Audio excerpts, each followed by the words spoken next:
Hey folks, and welcome back to Tender Shoulder Pats for Yuna from Titus. This is the mysterious JG. Don't really know if I even ought to be LPing tonight because I had a bad day at work, like sufficiently bad that I'm thinking when this tour in Afghanistan's over, I really need to start brushing on my resume.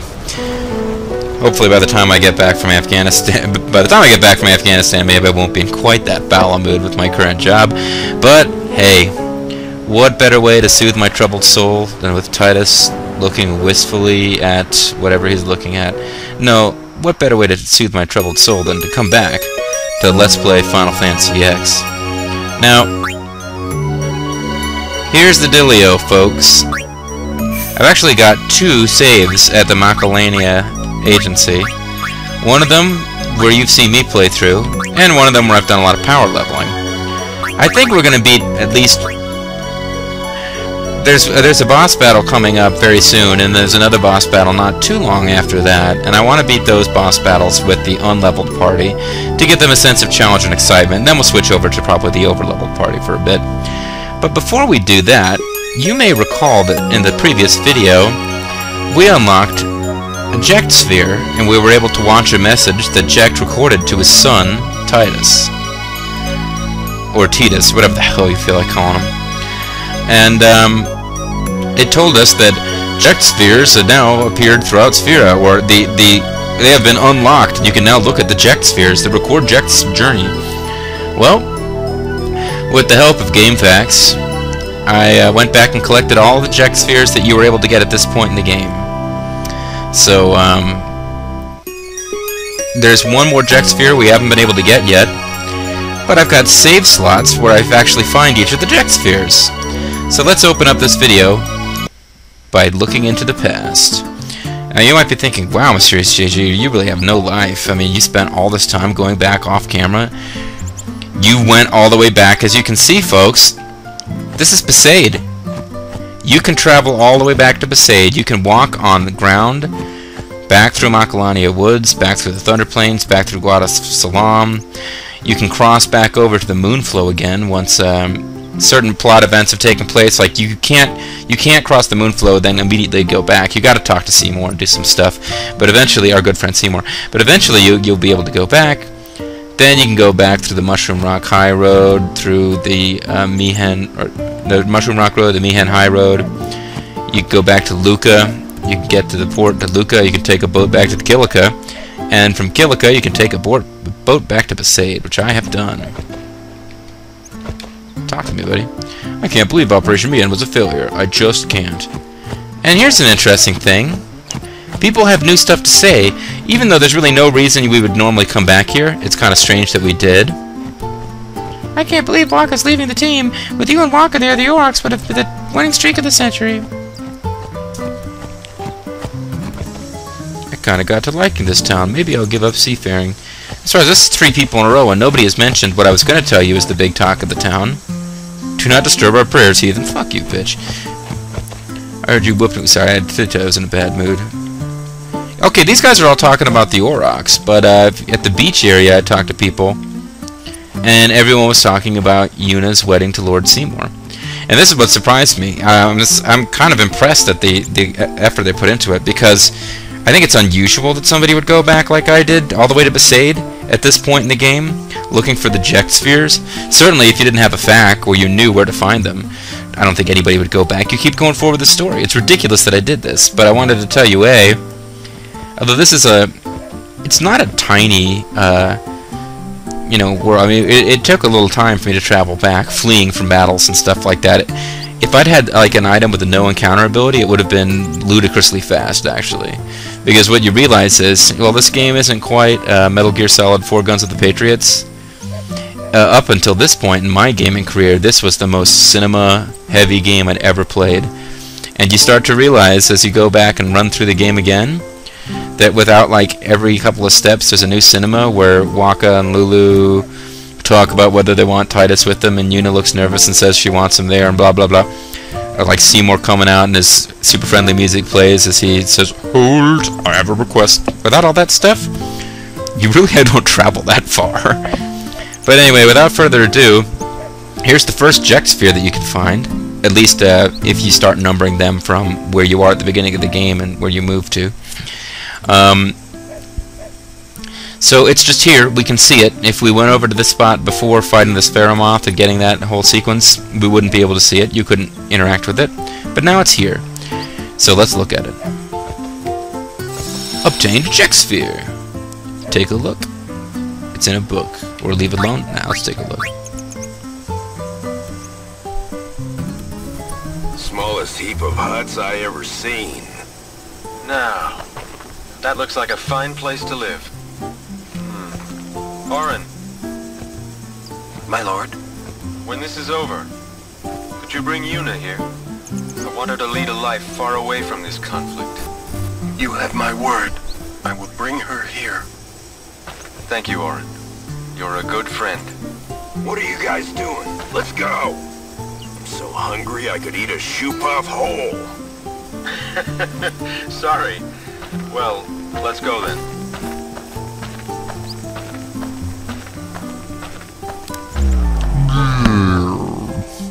Important thing to note about these Jecht Spheres: A, they're almost all really lame. B, you're not necessarily seeing them in order. They actually, if you go to Besaid and see a Jecht Sphere, it's going to tell you stuff that happened to Besaid for the most part. Why that is? I mean, did Jecht leave cameras lying around? In that case, Jecht wasn't even shooting, Orin was. I don't really get it. But, it becomes clear, one thing is that, High Summoner Braska's, journey, his, pilgrimage, didn't go in the same sequence as Yuna's, because he starts in, I'm blanking on the name now. He starts at Bevel, a city that we haven't actually been in Bevel yet, but you might have remembered that when we talked to some of the characters, they, you know, I think it was Lucille and Elma, they told us, no, this path leads to... They were just there, basically, to prevent us from going to Bevel before the story wanted us to go to Bevel. Because to get to Bevel, we simply take a different fork in the road that we use to get towards the Macalania, icy, foresty, whatever weird place. But for Braska, Orin, and Jecht, they actually started Bevel, and they basically do things... They started about the point we're at in our journey now, and go in reverse order. So Besaid would be one of the last places they reach. And then they have to go cover that entire ground again, and go all the way to the north to finish their pilgrimage. Because, is there any way to... Can you actually pull up that map?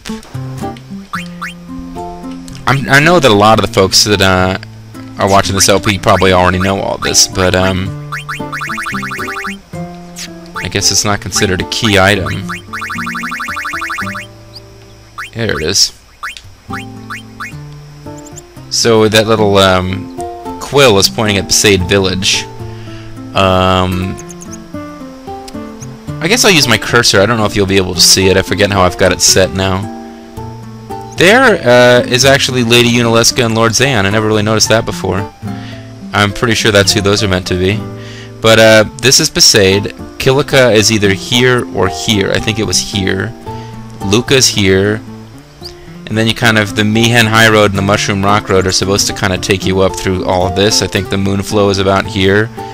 Basically, I mean, we start here and we go north, and like, the end of the journey is up, basically up here. So we go from the southernmost point in a one-continent world to the northernmost point. There's some plot stuff that's going to take us over to some other places, but basically it's more or less a south to north trip. Yeah, so Braska starts like here, comes down here, has to go all the way up, but you'll notice it's actually quite convenient that the world is laid out to make Yuna's pilgrimage show us as many interesting new locations with as little repetition as possible.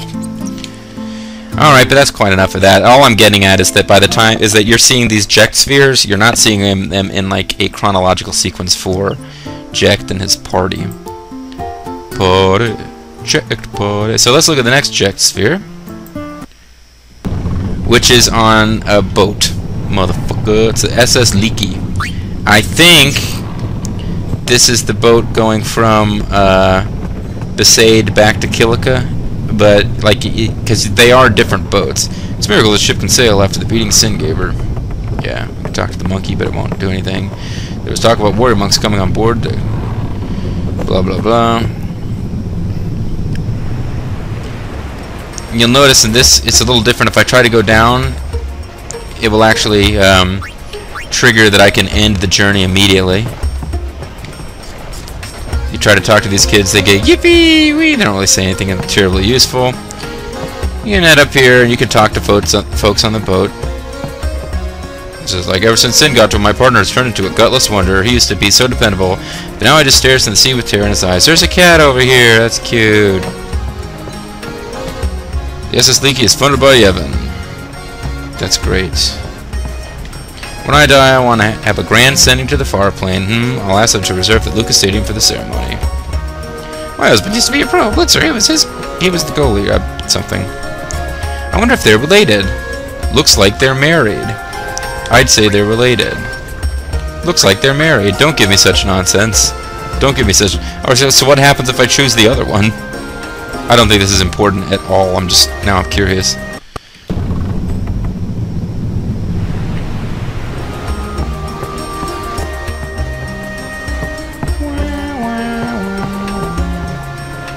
I'd say they're related. I think so too.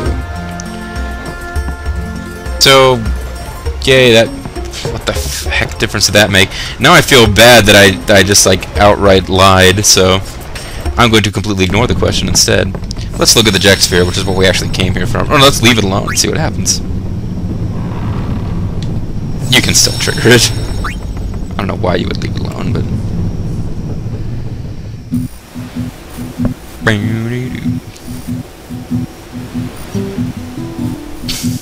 After you get that Aeon from Behan, we'll all take guitar lessons. Where are we going? Back the way we came. Then we go north from Bevel and climb Mount Gagazet. Beyond it lies Samarkand. Samarkand, huh? It's been in ruins for 1,000 years, right? So the legends say. It's the same people from the boat in this time. It still could be your Samarkand.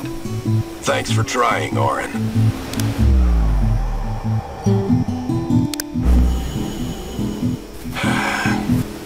I thought if I went with you guys, I might find a way to go back. But it's not that easy. I'm sorry. No need to apologize, Broska. It's not your fault. I should be thinking about fighting Sin now anyway. Samarkand can wait. But I will find my way back. Working can wait. This Be is careful, paradise. Hey, I'll be all right. Work to do. You're the one that should be careful. Wouldn't want your little girl to cry. Like my little She'll be crybaby all right. son. She's strong. Like her mother was. She could bench press me 25 reps, no problem. Orin has learned overdrive banishing blade. I am legitimately surprised that Jecht did not find a way to work in the fact that Titus cries a lot, or cried a lot when he was 6. I figured that was where that whole thing was going. Anyway, load another game. Just for those of you who were worried about it, I went ahead and rehired all. I fired the Luca goers. I just thought it was cool that I could hire them. I rehired all of the Aurochs except for Jasu, who has like a 16-game contract, and I'm not playing 16 games just so I can hire friggin' Jasu back. I'm sorry, but let's pretend that I did. But yeah, the Aurochs have essentially been reunited. I just don't feel like playing 16 games to get Jasu back, since I don't really intend to play any more Blitzball. Also, because I found out that the that Waka's final overdrive, the Aurochs reels, is actually somewhat impacted by the number of the original Aurochs you have on the team, and it's almost would be worth it for me to get him back, but it's really, God, I've played way too much Blitzball. It's embarrassing how much Blitzball I played while watching Mystery Science Theater or whatever, just to get all of Waka's stuff and other items. Got a lot of return spheres through Blitzball, which I've used to try to somewhat reduce the ludicrous amount of leveling it took to take these convoluted, weird paths for the characters. Like Riku's picked up a little bit of Yuna's skills and a bunch of Titus's early skills before finally going back onto her path. That involved the use of a couple of return spheres, for example. Now, back to the Jecht spheres. I think I'll just make an entire video of the Jecht spheres at this point. I don't think we're doing any plot progress here. This is the Jecht sphere video, folks. Enjoy.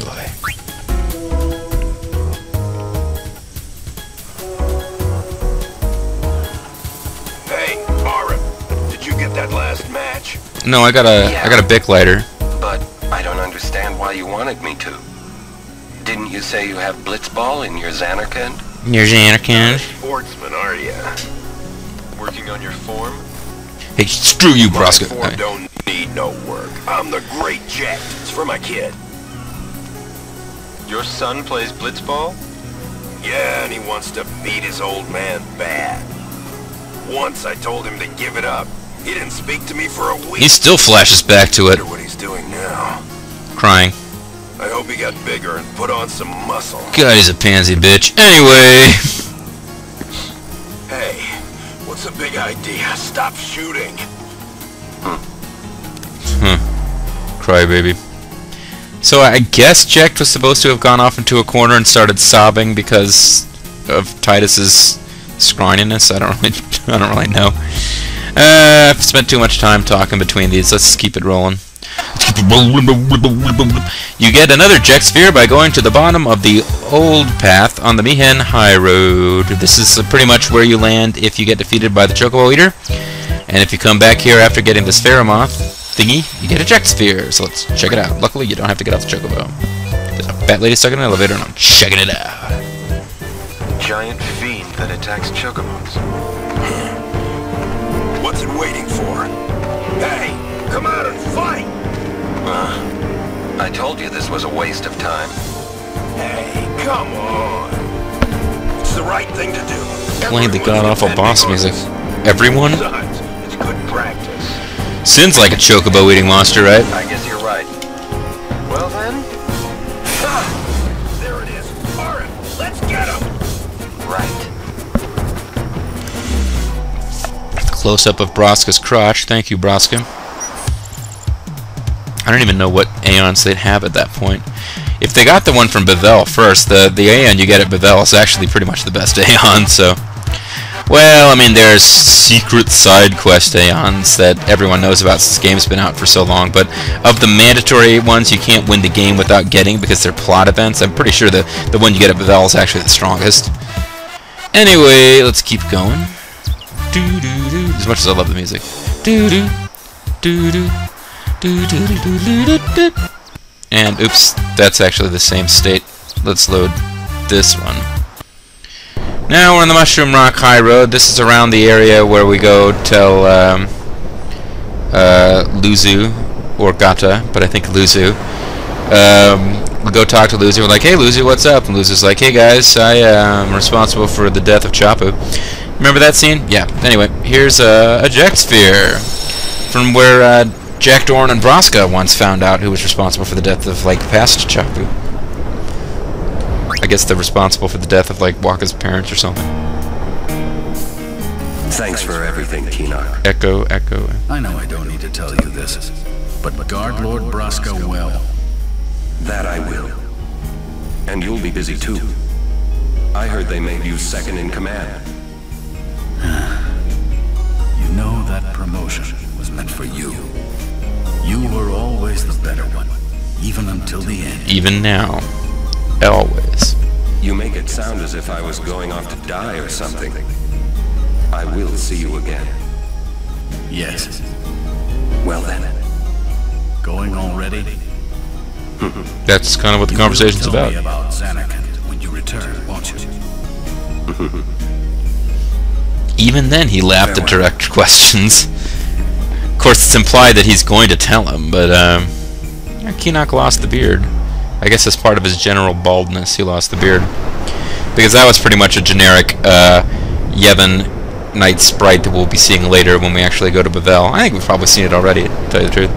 Okay, this is just me being a pedant, I suppose, but that conversation appeared to take place at the temple in Bevel, from what I could gather. Not here, so it's kind of breaking faith with the other Jecht spheres, because it's not actually a recording from the location where you find the sphere.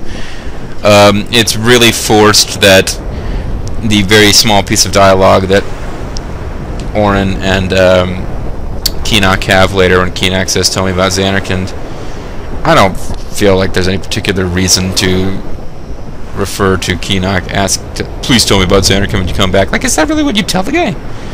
Getting ready to leave is apparently like your close friend. No, I'd be more like, hey man, Don't get killed out there. Whatever. Overthinking it, possibly. So let's... oh, and you'll notice that even when his arm was, like, not broken and stuff, although it's not clear to me what's going on with Orin's arm. He's got it, like, tied up in his sleeve as though it was broken, and it's like a sling. But he does seem to use it in some of his attacks. So, I don't know what's going on with the arm. But even back then, he used to keep one of his sleeves untied and, like just off the, I don't know. You saw it. It's like he doesn't have his arm. He has his right arm going through the sleeve. Left arm he doesn't. Because he's, like, anticipating years of going around looking badass with a broken arm and, like, a cut across his face and whatever. He's getting ready for that look. Here is another Jecht sphere. This one, we did get a little anecdote already, didn't we, from Orin about the time that Jecht got drunk and attacked Shoepuff. So maybe we'll actually get some eyewitness footage. That would be pretty cool. Titus sits Indian style, staring off to the side of the thing, and apparently listens to it. So I was hoping for an action sequence of him fighting a Shoepuff, but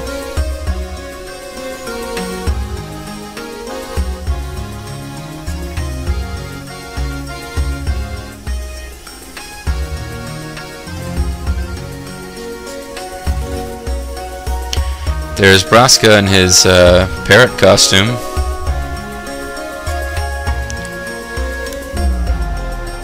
That was the most boring Jecht. Oh, it's not over. What are you shooting me for? So you don't do anything stupid again. I can't believe you attacked that Shoepuff. Lord Braska had to pay the handler for damages from his own travel money. I said I was sorry. It's never gonna happen again. I promise. Besides, we can go farm Gil from other enemies. Which you'll forget come tomorrow. Orin, please. He did apologize. No, don't be such a pussy, He Braska. knows he was wrong. That's it. Only thing I drink from now on is Shoepuff milk. They don't give milk. You're sure? We're on a journey to fight sin and save Spira, right? If I keep screwing up and making a fool of myself, my wife and kid are never gonna forgive me. They don't even know about That's it. on the record. So you couldn't have quit drinking for your wife and kid. Yeah, well, whatever. Okay, so once again, we don't get to see the moon flow at night. Doesn't matter how many times we come back, it's never night here. And we don't even get to see nighttime in the flashback. We just get to see Orin being one of those douchebags who, like, when you messed up and you know that somebody's feeling bad, you keep riding them about it. That's apparently Orin's style of douchebaggery. So let's, slot 3. Here we are, the Thunder Plains getting struck by lightning, but it's all going to be worth it. It's a frickin' encounter. Jesus. Can't even get a Jecht sphere. I saved slot right in front of a Jecht sphere. Can't even get a Jecht sphere. 3 steps and then hit the, what on my controller is the B button. Can't even do that without an encounter. So let's look at this Jecht sphere.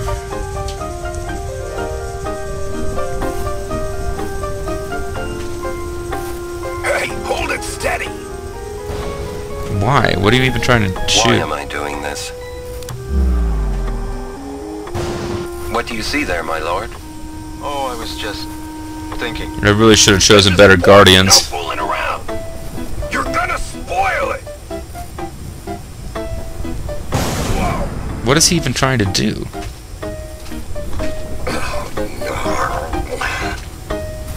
Are you alright? Now there's a scene for posterity. Yeah, yeah.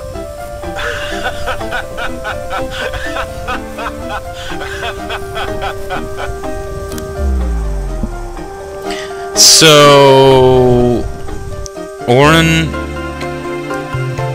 Braska, and Jecht went to the Thunder Plains. Jecht tried to do something, we don't even know what, but it got struck by lightning. And Orin's response, Braska quickly asked him if he's alright, and then Orin quickly, before Jecht even answered, his friend's just been struck by lightning. He's just like, this is hilarious.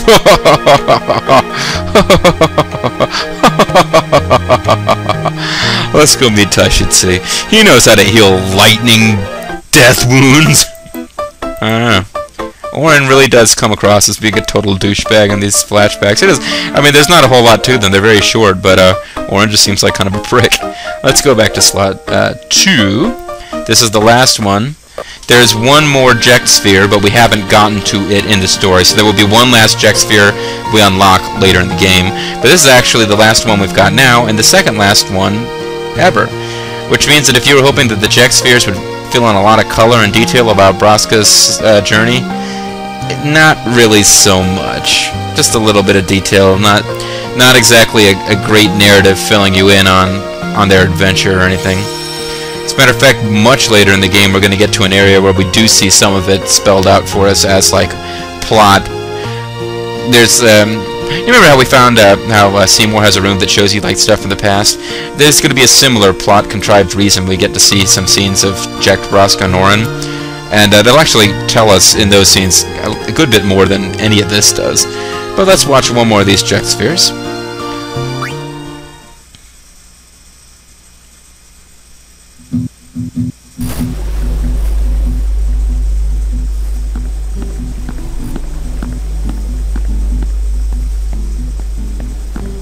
Who are you? You are the one they called Jecht. The man from Zanarkand, are you not? You're the man called Stay. Watch your tongue, knave. So there are rude knaves even in Hokuten.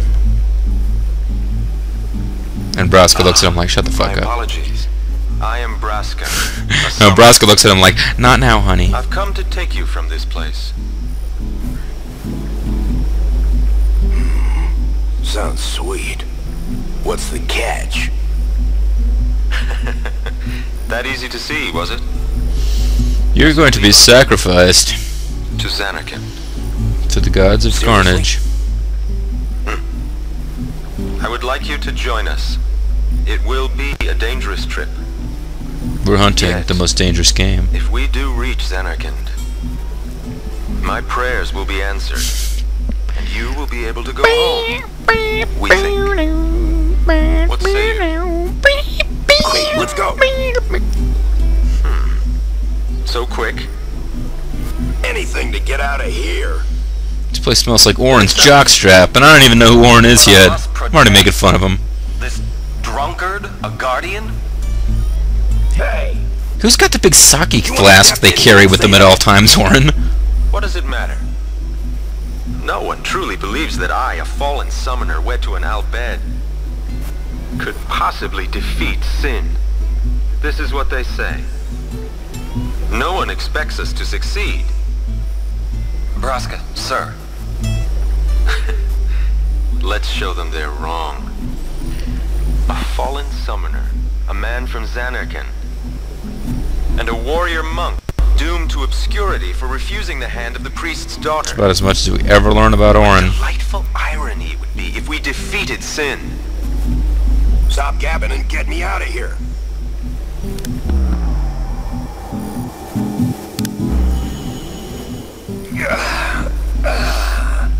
Free at last. Now, Thank Jecht, God Almighty. I am in your hands until we reach Zanarkand. Don't worry, I know how to handle a man. Right. So, what's a summoner anyway? And Braska's like, you believe this shit?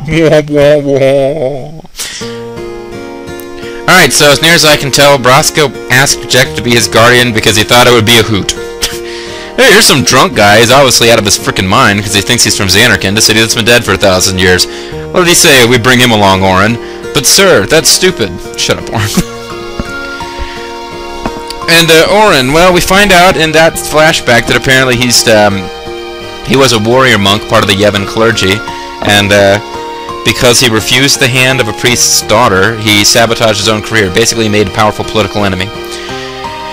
Now, if this was Harry Potter, J.K. Rowling would probably retroactively decide that he was gay.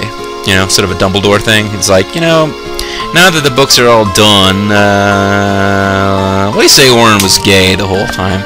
I mean, I don't want to get into a Dumbledore discussion. Because now that I think about it, it's like, yeah, well, you know, he did have like a close friendship with a male that was discussed entirely as part of the past, and we never got to meet the other half of it, and they might have been, you know, that kind of friends. But no, now I'm like, Orin turned down. We never learn anything about this girl he turned down either. I mean, we don't meet her. This is not a major part of the storyline. It's just a little, you know, like they described, the Mr. Science Theater episode guide once described the Dead Talk Back with each fact is isolated in its own world, spinning away at infinite speed from all the other facts assembled in the film, so that they have no connection to each other. And it's not really that bad, but no, that's just a little fact that is never elaborated on, doesn't connect with anything else. We just find out Orin was a promising guy in the Yevon clergy who didn't want to marry some woman, and his career was basically shot. He was never going to advance. And as we also found out in the other scene, Keenock got his promotion, and Keenock didn't even feel like he deserved it. It was just like he made an enemy, so his career was dead. You know, hey, I told you at the beginning of this video I'm having a bad day at work, you know. You got to be careful sometimes with these things, but the point of it is, find out that little thing about Orin that might explain a little bit of why he doesn't seem to be all that sold on how awesome the Yevon clergy is, and apparently he just went off with Braska to be a guardian, maybe to redeem himself, maybe to advance his own career, maybe just he and Braska were tight, and maybe Orin is secretly gay. Who knows? Who cares, really? When we come back in the next video, folks,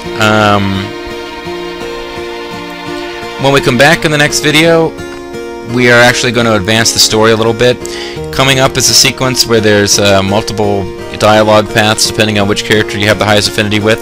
So I'm going to show you all of them, because once again, in order to stop from getting too far ahead recorded in this game, I'll occasionally just go off and do a bunch of crap off camera just to show it to you on camera later. And this is one where I didn't realize it was going to take as long as it did. I was like watching, well, you know what, I'll explain this in the next video. But anyway, this is Mysterious JG. In the next video, we're going to continue the story. Hope you enjoyed Jecht's spheres. We got one more to go. It's a long way off. In the meantime, you're going to have to be content with Final Fantasy X, the game itself. Thanks for watching, folks. I'll see you next time.